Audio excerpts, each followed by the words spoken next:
ईद के दिन चूंकि करीब हैं और हर तरफ ईद की तैयारियां हो रही हैं, हम स्पेशल नीड्स पेरेंट्स जो हैं वो हमारी तैयारियां थोड़ी सी मुख्तलिफ होती हैं। अमूमन वालिदैन बहुत ज़्यादा स्ट्रेस में होते हैं। अगर ईद हो रही हो, घर में शादी का फंक्शन आने वाला हो, तो उनको बड़ी फिक्र होती है कि हमारा बच्चा कैसे बिहेव करेगा,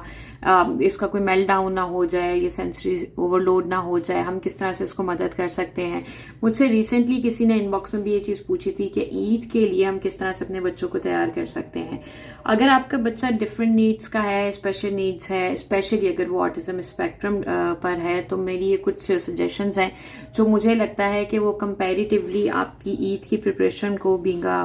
parent to special needs children वो आसान कर देंगी। सबसे पहली चीज़ जो आप अपने बच्चे के साथ कर सकते हैं, अगर आपका बच्चा स्पेक्ट्रम पर है,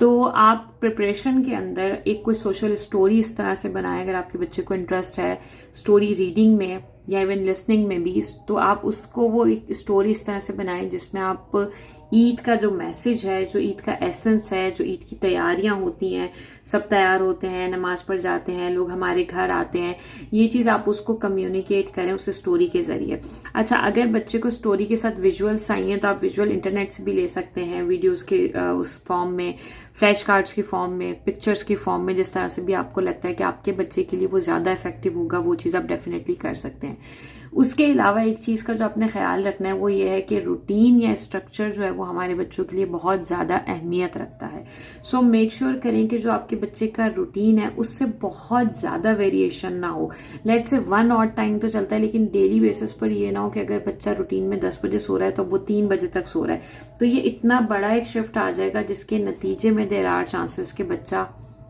खुदा न खास्ता अल्लाह ना करे ट्रांजिशन की वजह से या तो रिग्रेस कर जाता है या बहुत फ्रीक्वेंट मेल्ट डाउन होते हैं या टेंट्रम देखने में आता है। तो इस रूटीन को भी जो है, जो उसके बच्चे की रूटीन है, मेक श्योर करें कि आप उसको फॉलो कर सकें, और अगर उसमें कुछ चेंजेस हैं तो कोशिश करें कि वो जितने कम चेंजेस हों।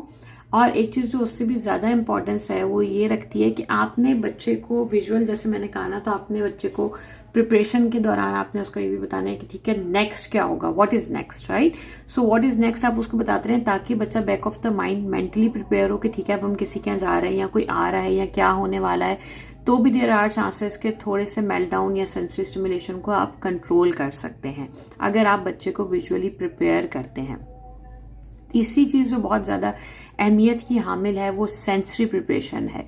सेंसरी प्रिपरेशन इसलिए ज़रूरी है कि लेट्स से अगर बच्चा बहुत ज़्यादा क्राउड की वजह से, बहुत ज़्यादा नॉइस की वजह से, ऑब्वियसली ईद है, लोग आते हैं, तरह तरह के परफ्यूम्स लगे हुए होते हैं, खानों की खुशबुएं होती हैं घर में, उसकी किसी एक वजह से अगर